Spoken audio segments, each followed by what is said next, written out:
I'm not missing it. He is such an animal, Greg. What a time. The best.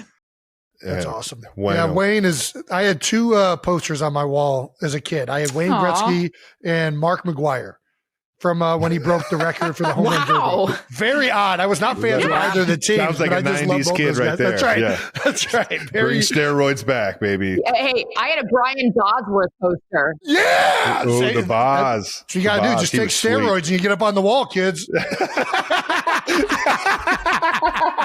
Erin, you just touched on the hockey players. There is this just being regular guys. I feel like there's a beautiful culture with hockey where if you even start to get a big head, your teammates will rip you apart ruthlessly. Oh, immediately. And that's just something I've always loved. Chop you down one. And then Ronick with the cut, they brag about their teeth being missing. They'll take their teeth out at the bar and set it down on a can, and it's a badge of honor at being marred for life for those guys. And I can say this because I married one. They're some of the best looking dudes you've ever seen. They are gorgeous. But yeah, man, dude. All our and then they take friends, their teeth out, and you're like, ooh. Well, on the Kings and our friends would walk around with gold prongs hanging down in the front because they're like, what's the point? It's just going to get bashed in during the season. I'll wait to the end of the year to get the veneers put in. But fun fact, we have incredible health insurance with the NHL. We still have it. You want to know what we don't have good insurance on? Dental? Yes. Oh,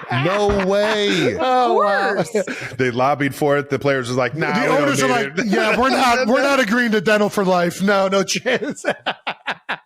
I'd love to ask you guys about some of your current coworkers. What former player has gone into the broadcasting world that has surprised you guys the most? Former player that's good. I had I was like, what do you mean? Head of the class. You don't know what banter is? Come on. Pretty self-explanatory, guys. Just start talking.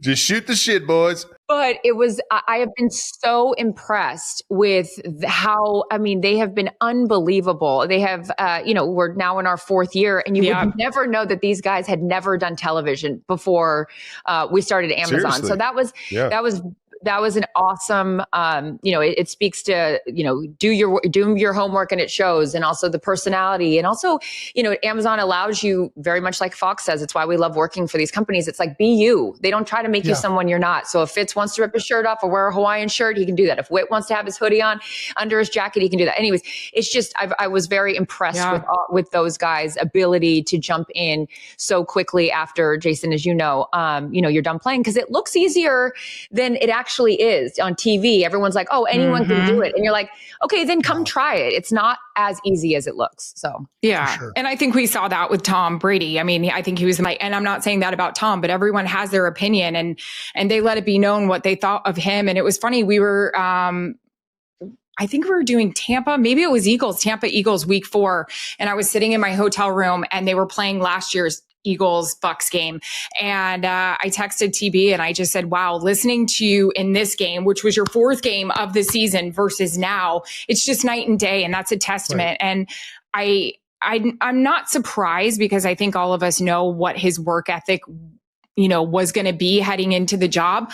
I think I'm more annoyed about how good he's gotten and how quickly. I'm like, come on, do you do everything well? This is crazy. And you look fantastic. He looks so good. I need to figure out what he's doing. His hair, his skin. He's not going to bars, Jason. Is that what he doesn't go to bars? He doesn't go to bars. I'm not willing to give that up. We're never going to hear. I don't know if he's embracing the grays, Jason. I think you embrace the grays. You guys know this. You've been around enough of us, and you've been around enough guys in the locker room. You can tell when you sit down with players that you're like, you'd be really good at this, by the way. Mm-hmm. Jason, we were telling you that nonstop when we would deal with you in Philadelphia, and Trav, we're in your ear about it as well. You can just tell the guys that'll be able to shine. Jason's been killing it. One of my favorite segments Jason's ever done is his piece on the veteran he did last week in Green Bay. That was an awesome piece. Yeah. Erin Andrews and Charissa Thompson joined the New Heights podcast, hosted by Travis Kelce and Jason Kelce, bringing with them decades of sports reporting experience and a fresh perspective on the NFL's current pop culture moment. Both Andrews at 47 and Thompson, 43, have spent years on the sidelines and in studios, covering the intensity, drama, and sheer unpredictability of professional football, but never had they seen the league experience a cultural surge quite like the one sparked by Taylor Swift. The two women, now co-hosts of the Calm Down podcast, credited their fathers as the original source of their love for the sport, with childhood memories built around Sunday games, halftime snacks, and the ritual of cheering for favorite teams. Yet, as they told Travis and Jason, the story now unfolding is something new, driven by Swift's massive presence and her connection to the Kansas City Chiefs tight end. Thompson emphasized how evident this shift has been, noting that little girls who previously had no interest in football are suddenly glued to the screen, captivated not only by the action on the field, but by the superstar in the stands. She described scenes of dads and daughters bonding over touchdowns, commercials, and player interviews, moments she calls so special, a unique bridge between generations. Andrews echoed this, recalling her own journey from watching games with her dad to standing beside the league's biggest stars on national television. She marveled at how now, thanks to Swift, countless young viewers are beginning their own journeys, with fathers and daughters united over shared love for the game. The impact, both agreed, could ripple for years. New fans, new traditions, and new relationships forged in living rooms across the country. Travis Kelce listened with appreciation, grateful for the recognition of Swift's role in the NFL's evolving fan base. Jason Kelce, retired from the Philadelphia Eagles but still deeply connected to sport as the father of 4 young daughters, added that one of his favorite things has been hearing stories from other dads and daughters, each one inspired by Taylor Swift's presence at the games. These stories, Jason said, are a testament to how unexpected connections can change the entire field of sport, making it more inclusive, more accessible, and more meaningful for everyone involved. Travis, ever the showman, couldn't help but bring up the now famous origin of his relationship with Swift.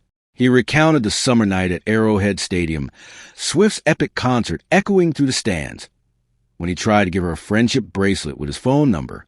The attempt was playful, bold, and, as it turned out, the spark that would ignite a romance captivating both the sports and music worlds. When Kelce spoke about it on his podcast, Swift herself later told Time magazine that he had very adorably put me on blast, a moment she described as metal as hell, one more twist in a story that has kept fans glued to their screens and phones. The conversation on New Heights moved easily between laughter and reflection, with both Andrews and Thompson marveling at how quickly the culture around football has shifted. They spoke about seeing new faces at games, hearing from mothers and daughters who now plan their Sundays around kickoffs and halftime shows, and witnessing a wave of excitement that goes far beyond stats or final scores. The podcast host agreed. The NFL, already a giant in American entertainment, is now reaching new audiences in ways no one could predict it. Want more stories like this? Hit subscribe now and never miss an episode. Thompson pointed out how advertisers and networks have quickly adapted to the trend, with commercials and highlight reels increasingly featuring Swift's reactions and interactions in the stands. She noted the clever edits, zoom-ins, and even themed merchandise that has sprung up almost overnight, all reflecting the league's recognition of its expanding audience.